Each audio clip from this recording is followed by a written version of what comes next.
जन्मे स्वतंत्रता सेनानी भाई हृदयराम की 136वीं जयंती उनकी प्रतिमा पर माल्यार्पण कर मनाई गई। नगर परिषद मंडी की अध्यक्ष सुमन ठाकुर ने उनके विषय में बताते हुए कहा कि हमारा देश ऐसे ही स्वतंत्रता सेनानियों की कुर्बानियों से आज़ाद हुआ है, लेकिन उनके बलिदान को भूल जाना और उनका सम्मान न करना बहुत दुखद है। भाई हृदयराम का जन्म 28 नवंबर सन 1885 में मंडी में हुआ। उन्होंने अंग्रेज़ों के खिलाफ अपने इरादों को बुलंद कर देश को आज़ादी दिलाने में अहम योगदान दिया। वे लाहौर बम कांड के अहम दोषी थे, जिसके लिए उनको फांसी की सज़ा दी गई, लेकिन उनकी पत्नी सरला देवी की अपील इसे कम करके आजीवन कारावास की सज़ा दी गई। 1929 में सज़ा खत्म होने के बाद वे अपने घर मंडी में आ गए, लेकिन आज तक उन्हें वह सम्मान नहीं दिया गया जिसके वे हकदार हैं। और स्वयं उनके शब्द थे कि सरकार ने उनके केस के दौरान जब्त की गई ज़मीन और जंगल अभी तक नहीं दिए हैं। और आज आज़ादी के इतने साल बाद भी भारत सरकार और हिमाचल सरकार द्वारा उनके सम्मान के लिए कोई कदम नहीं उठाए गए हैं। भाई हृदयराम के पोते शमशेर सिंह जी ने स्वयं सरकार से उनके सम्मान की मांग की है। मंडी निवासी कभी भी नहीं भुला पाएंगे और जो बलिदान उन्होंने हमारी आज़ादी के लिए दिया, वो आज़ादी जो है हमें हमेशा याद रहेगी और हम सभी जो हैं उनकी इस बलिदान को बेकार नहीं जाने देंगे। हम उनका जो देश प्रेम है, जो अपने शहर का प्रेम है, जो प्रदेश का प्रेम है, उसमें झलकता था, वही प्रेम जो है हम सभी में बना रहेगा। क्योंकि उनकी जीवनी को पढ़कर सुनकर हमें जो शिक्षा दीक्षा मिली है, हम सभी जो हैं उसी शिक्षा दीक्षा को ग्रहण करते हुए अपने मंडी शहर के, अपने प्रदेश को और अपने देश के प्रेम के लिए अपने आप को भी न्यौछावर करने की कोशिश करें। राम जी की 135वीं वर्षगांठ मना रहे हैं और भाई हृदयराम जी का पूरा जीवन देश के लिए एक एक क्षण उन्होंने न्यौछावर कर दिया और वो जीते जी देश के बारे ही, आज़ादी के बारे सोचते रहे। और जब देश आज़ाद हुआ उसके बाद उन्हें घर जब आए तो उसके बाद भी उनको देश निकाला दिया गया। जो उन्होंने किया है अब उनको, उनके बलिदान को देखते हुए उन्हें जीते जी कोई भी सम्मान नहीं मिला। यहाँ तक कि देश में ताम्रपत्र 70 के दशक में बांटे गए, लेकिन भाई हृदयराम जी के स्टैचू बना उसके बाद उनकी पहचान बनी। और जब भी इनका स्टैचू और इनके सब कुछ पूरे हिंदुस्तान में मद्रास सेंट्रल जेल के पास, पूना जेल के पास और काला पानी अंडमान जेल में इनका नाम और फोटो लगे हुए हैं और पूरा जीवन उन्होंने काला पानी की सज़ा काटी। इसके उपरांत भी इन्हें कोई सम्मान नहीं दिया गया। मैं सरकार से अनुरोध करूंगा कि उन्हें जल्द से जल्द ताम्रपत्र जैसे और क्रांतिकारियों को दिया गया वैसा दिया जाए और उनके भाई हृदयराम जी को एक छोटी सी उनके ट्रस्ट बनाने योग्य थोड़ी सी ज़मीन दी जाए, जिसमें हम भाई हृदयराम का पुस्तकालय और छोटा सा ट्रस्ट बना सके। बचाओ किसान संघर्ष समिति का प्रतिनिधि मंडल उपमंडलीय अधिकारी बल श्री आशीष शर्मा से मिला और उनके माध्यम से श्रीमान बंडारू दत्तात्रेय जी, राज्यपाल महोदय, हिमाचल प्रदेश से प्रस्तावित हवाई अड्डे के निर्माण के विरोध में ज्ञापन सौंपा। की गई 3500 बीघा जमीन में से 460 बीघा सरकारी और 3040 बीघा निजी जमीन है, तो इस जमीन से उजाड़ी गई आबादी को कहां बसाया जाएगा और आजीविका के लिए किसानों के पास क्या वैकल्पिक स्रोत होंगे। पूरी आबादी में से 95% आबादी दलित, अन्य वर्ग और अल्पसंख्यकों की है। इन्हें सरकार कहां जमीन देगी और इन्हें कहां बसाया जाएगा। समिति महामहिम राज्यपाल महोदय से अनुरोध करती है कि बल्ह को छोड़कर कहीं दूसरी जगह पर हवाई अड्डे का निर्माण करें। इंडिया मास्टर किड्स ऑनलाइन प्रतियोगिता का खिताब हासिल किया मंडी की मायरा वेदी ने। मंडी की मायरा वेदी ने इंडिया मास्टर किड्स प्रतियोगिता को जीतकर मंडी का नाम रोशन किया है। मायरा अभी 5 साल की हैं। इसके आयोजक बाबला कथूरिया, ब्यूटी विग, मनीष कथूरिया, अमन वर्मा और धीरज विग हैं। मायरा वेदी ने पूरे इंडिया में 25,000 प्रतिभागियों को पछाड़कर इस प्रतियोगिता को अपने नाम किया। मायरा ने 5 सालों में काफ़ी खिताब अपने नाम किए हैं। इसमें ब्रांड एम्बेसडर और लिटिल मिस हिमाचल 2019 जिसमें वे सेकंड रनर अप रह चुकी हैं। मायरा की माता सुरभि वेदी, दादी मंजीत सिंह, नानी रजनी कौशल इस सफलता से बहुत खुश हैं। मेरा नाम मायरा बेदी, मैं इंडियन एग मास्टर की प्रतियोगिता जीत चुकी हूँ। इंडियन एग मास्टर की जीत चुकी हूँ। मैं आप सबको थैंक यू कहती हूँ क्योंकि आप सबकी सपोर्ट से मैं दुबई चले गई हूँ। नमस्कार, मेरा नाम सुरभि बेदी है और हम मंडी हिमाचल प्रदेश के रहने वाले हैं और ये हमारे लिए बहुत गर्व की बात है कि हमारे बच्चे पूरे हिमाचल के पूरे इंडिया के विनर बने हैं।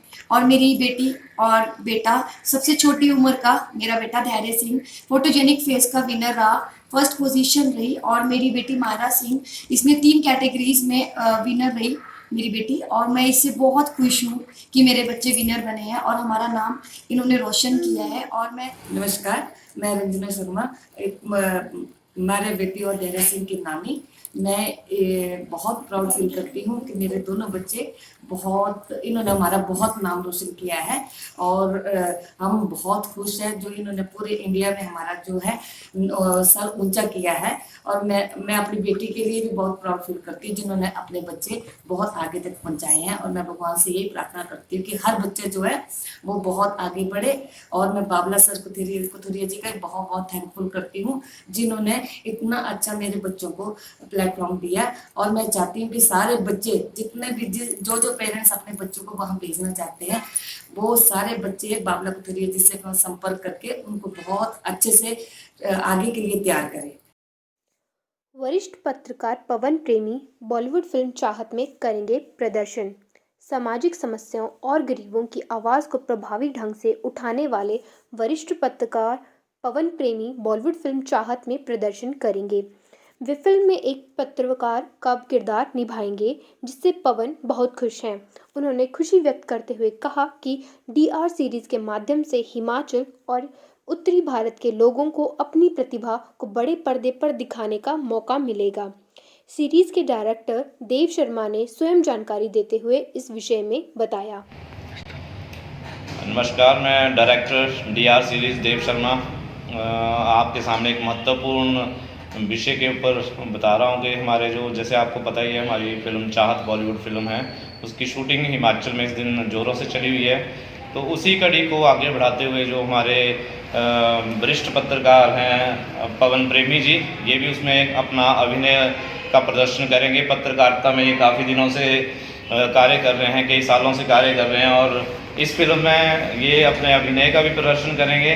तो हम स्वागत करते हैं पवन प्रेमी जी का अपने DR सीरीज़ ग्रुप में और चाहत फिल्म में कि ये हमारे इसमें काम करेंगे। हमें बहुत खुशी इस चीज़ की मिल रही है कि हमारे जो हिमाचल के अभिनय है उसको भी हम ज़्यादा से ज़्यादा दिखा पा रहे हैं और हर फील्ड से जो है लोग हमारे साथ जुड़ रहे हैं, उसके लिए भी हमें बहुत एक प्रसन्नता महसूस होती है। और हम पवन प्रेमी जी का भी धन्यवाद भी करेंगे कि इन्होंने वक्त निकाला हमारे लिए और अभिनय इस फिल्म में अपना निभा रहे हैं। एक पत्रकारिता की ही कड़ी में जो है आगे ये काम करेंगे इस फिल्म में और उसी के इसमें ये अभिनय भी करेंगे।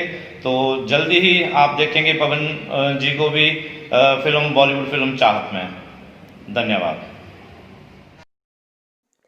सनी इपिन माइनॉरिटीज़ डिपार्टमेंट मंडी की तरफ से कोरोना के विषय में लोगों को जागरूक करते हुए कहा कि लोगों को इसे गंभीरता से लेने की आवश्यकता है और मास्क को सही तरीके से पहचान कर ही खरीदना व इस्तेमाल करना चाहिए। मोमबत्ती को मास्क पहनने के बाद बुझाकर देखें, यदि मोमबत्ती नहीं बुझती है तो मास्क सही है। 3 परतों वाले मास्क का ही प्रयोग करें। हिमाचल में कोरोना के केस बहुत ही तेज़ी से बढ़ रहे हैं और लोगों को जागरूक रहने की आवश्यकता है।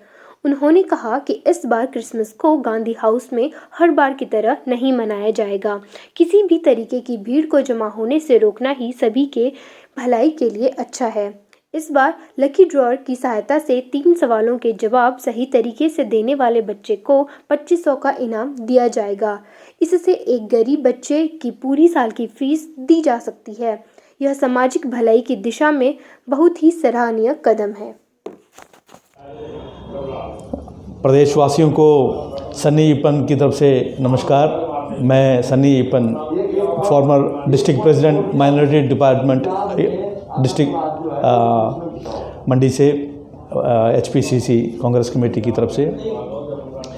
कोरोना के ऊपर मैं अपने सभी प्रदेशवासियों को इन्फॉर्म करना चाहता हूं कि यह इस समय अब पूरे देश में सबसे अधिक परसेंटेज की मात्रा देखी जाए तो कोविड पेशेंट्स हमारे डिस्ट्रिक्ट मंडी में हैं, हिमाचल में हैं।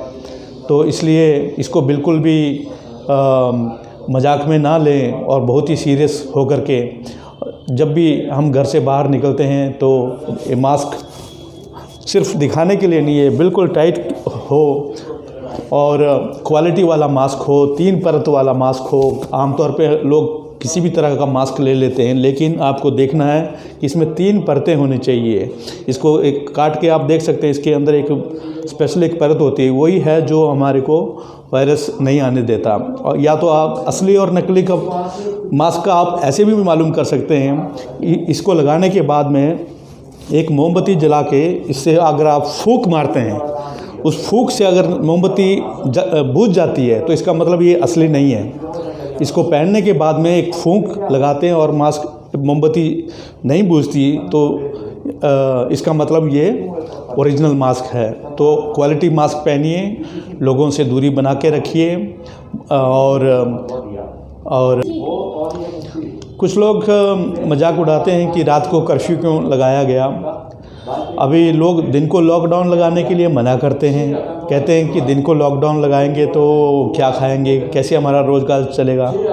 तो लोगों की मांग को नज़र में रखते हुए प्रदेश सरकार का आभार जताते हैं कि उन्होंने यह जो है फैसला लिया कि कम से कम रात को जो है 8 बजे से सुबह 6 बजे तक का कर्फ्यू जो लगाने का फ़ैसला किया, इसका हम बहुत तारीफ़ करते हैं। और हम आने वाले दिनों में एक और बात बताना चाहते हैं। 25 दिसंबर को हम लोग भी क्रिसमस मनाते थे गांधी भवन मंडी में। इस बार गांधी भवन में नहीं मनाया जाएगा क्योंकि कोरोना के चलते भीड़ इकट्ठी हो जाती है। इसलिए हम हमने सोचा है कि एक गरीब बच्चे को 2500 रुपये नगद इनाम देना है हमने। उसके लिए एक आर्टिकल लिखा है, हम आपको भेजना चाहते हैं। उस आर्टिकल को पढ़ के उसी में से 3 प्रश्न का सिंपल उत्तर देना है। तो उसमें से जो अपना नाम और फ़ोन नंबर उसमें ज़रूर मुझे व्हाट्सएप करें, ताकि फिर हम आपका जब ड्रॉ निकालेंगे तो उसमें से अगर आपका नाम हो तो हम आपको सूचित कर सकें।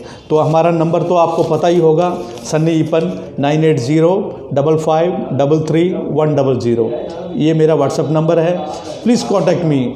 हो सकता है किसी गरीब बच्चे के पूरे साल के फीस इससे मिले और उनकी मदद हो सके। Thank you very much, God bless you.